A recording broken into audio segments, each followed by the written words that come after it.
Namaste, my friends. Today I will be talking about the nutritional importance of proteins. Proteins are generally considered as bodybuilding foods. Okay, but the proteins they they co- they give about 10 to 15% of the body energy, total body energy uh, comes from the proteins every day. Whatever the food we eat, out of that, the 10 to 20% of the body energy comes from proteins. And carbohydrates generally have protein sparing action. That means carbohydrates they they give energy and try to spare the proteins for their bodybuilding and growth, maintenance, repair. So they try to spare the proteins by giving energy by themselves. Carbohydrates yield energy and try to spare the proteins for the function of maintenance, growth, repair, and bodybuilding. So there are many functions of proteins. Some of the functions are proteins are very essential. They form the essential part of the structure and function of the cell, structural integrity of the cell. And the proteins, all the enzymes, almost all the enzymes are proteins, and many of the hormones are proteins, neurotransmitters, and collagen, elastin, all these things are proteins, and immunoglobulins, all these things are proteins. And we have proteins are absolutely essential for the maintenance of oncotic pressure, and for blood clotting and muscle contraction. Even for muscle contraction, proteins are absolutely essential. And proteins also, as you know, proteins are the are very good source of energy. Whenever there is that means not proteins by themselves, that means amino acids are the building blocks of proteins. So amino acids, they are the bit, they can provide energy when carbohydrates are less. Suppose when you are during starvation, when you are not taking carbohydrates, whenever there is less carbohydrates, the amino acids can synthesize glucose through gluconeogenesis. Okay? These are the functions of the proteins. Next, the essential amino acids. As you know, amino acids are the building blocks of proteins, and we have 10 essential amino acids. Essential amino acids, it does, as you know, essential amino acids means you have to consume it through the diet, because they are not synthesized in the body.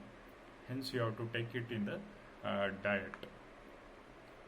So there are 10 essential amino acids. They are arginine, valine, histidine, isoleucine, leucine, lysine, and methionine, phenylalanine, tryptophan, and threonine. Okay, these are the 10 essential amino acids. Out of these 10 essential amino acids, arginine and histidine are semi-essential amino acids, called semi-essential amino acids. And so there is a new term here called conditionally essential amino acids. Conditionally essential amino acids means the non-essential amino acids. Non-essential amino acids means these amino acids can be synthesized in our body by essential amino acids or through other mechanisms. So these non-essential amino acids, they become essential in some conditions, like after surgery and during wound healing, sepsis, and during injury, during acute injury. During all these conditions, the non-essential amino acids become essential. That means you have to take it in the diet, because the non-essential amino acids are synthesized only to a limited extent. Okay, hence they have to be consumed in the diet during surgery, after surgery, wound healing, sepsis, and in case of injury. Okay, that is about conditionally essential amino acids. Now there is an important short note question about nitrogen balance. This is a very important topic. They give it for short note. Okay, nitrogen balance. This is a very important topic. So what is this nitrogen balance? Why nitrogen? The nitrogen is considered in proteins means because proteins are the only source of nitrogen to our body. Proteins are the only source of nitrogen to our body. So if we estimate how much amount of nitrogen is going inside and how much amount of nitrogen is being lost from the body, that represents or tells us how much protein is being utilized in the body and how much protein loss is occurring. Okay, so nitrogen intake and nitrogen output tells how much of protein we are taking in and how much of protein is being lost in the body. So usually in proteins 16% of 16% is nitrogen. 16% of the proteins is nitrogen. And nitrogen balance. Okay, so what is this nitrogen balance? The nitrogen intake through the dietary in the form of dietary intake of proteins is equal to nitrogen output. So whatever dietary proteins you take in, that is the nitrogen intake, and nitrogen output is through the loss of proteins through urine, feces and in sweat. Okay, whatever nitrogen is lost through urine, feces and sweat, that is called nitrogen output. And usually through the feces, the undigested proteins, whatever proteins you take in through the diet, the undigested proteins is lost through the feces. And through the urine, urea and ammonia, protein metabolism occurs, amino acid metabolism occurs inside our body, in the liver and other organs. So the urea and ammonia is lost through urine, excreted through urine, and through sweat. Okay, some amount of nitrogen is also lost through sweat from the skin. So this is about nitrogen output. Nitrogen output from the body is through urine, feces and through sweat, whereas nitrogen intake is through dietary intake, through the dietary intake of proteins. Okay, so a person is said to be in nitrogen equilibrium or in nitrogen balance when the nitrogen intake is equal to the nitrogen output in the form of urine, feces and sweat. Okay, once again, a person is said to be in nitrogen balance or nitrogen equilibrium when the nitrogen intake equals nitrogen output through urine, feces and sweat. Okay, you can write an equation formula. I means input, nitrogen input is equal to U means loss through urine, plus F means loss through feces, plus S means loss through sweat. Once again, the formula is I is equal to U plus F plus S. I means intake is equal to F means loss through feces, plus U means loss through urine, plus S means loss through sweat. Okay, and next is there are two conditions here. We saw about nitrogen balance now. Suppose what will happen if you take more and intake is more and output is less. So that condition is called positive nitrogen balance. Positive nitrogen balance means the nitrogen intake is more than nitrogen output. So what will happen if you take more nitrogen? Some amount of nitrogen will be retained in the body. So if you take more nitrogen and output or loss is less, so some amount of nitrogen will be retained in the body, and that nitrogen will get incorporated into proteins to form to form proteins inside the body. Okay, protein synthesis inside the body. So when do you see positive nitrogen balance? That means when do you see nitrogen intake is more than nitrogen output? What are the conditions? The conditions are in growing children and in pregnancy and after serious illnesses, during recovery after serious illnesses. In such conditions, nitrogen intake will be more than nitrogen output. Okay, in such conditions, nitrogen intake will be more than nitrogen output.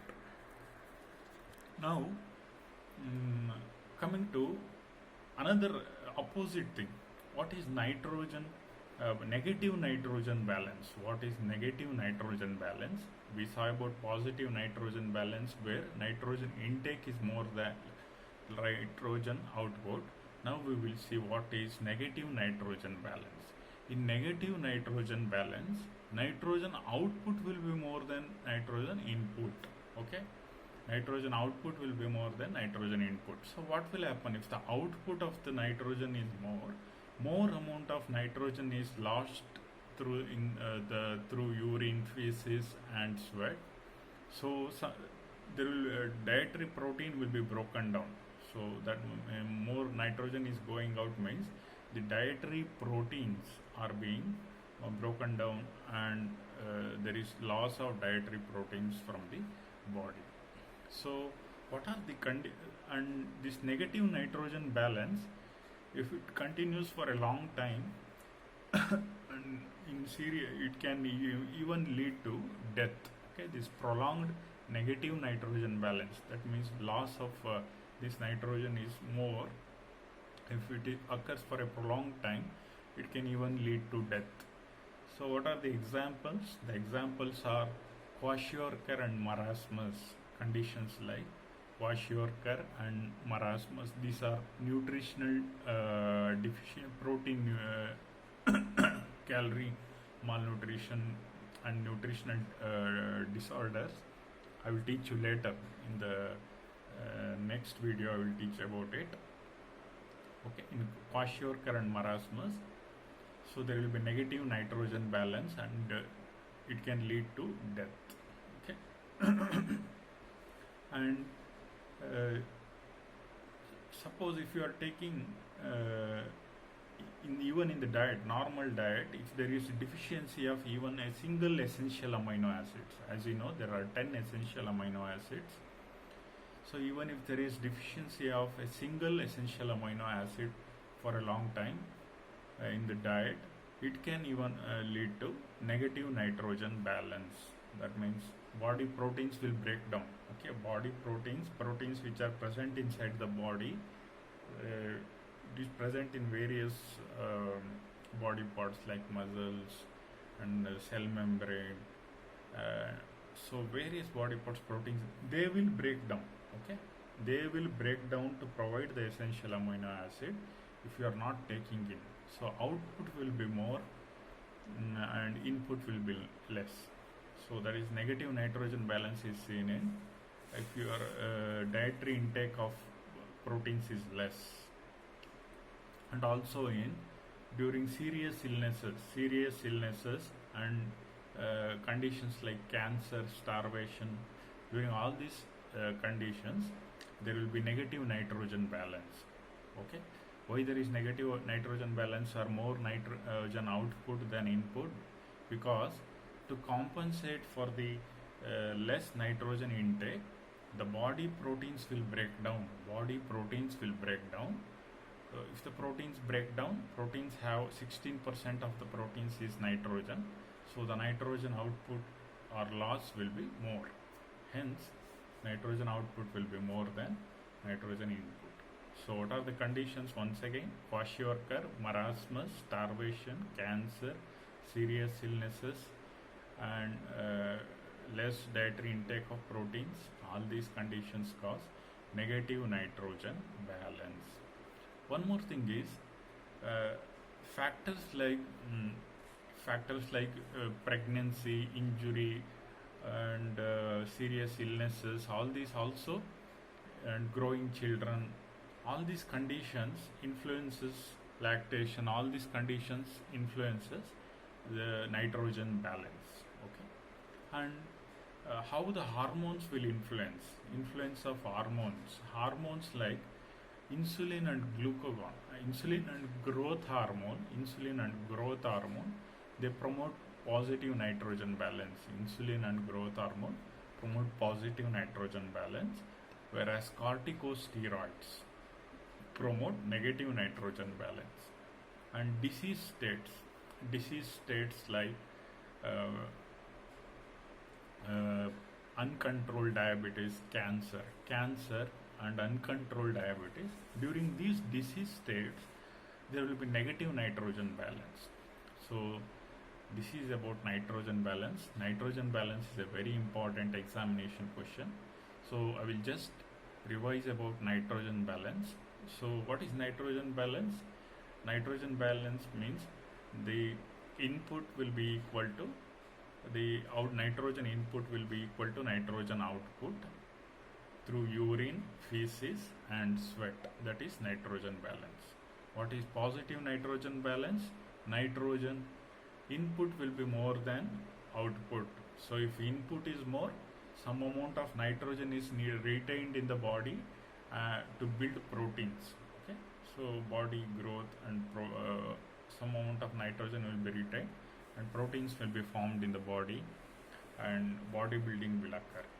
So, and what are the conditions where positive nitrogen balance will be there?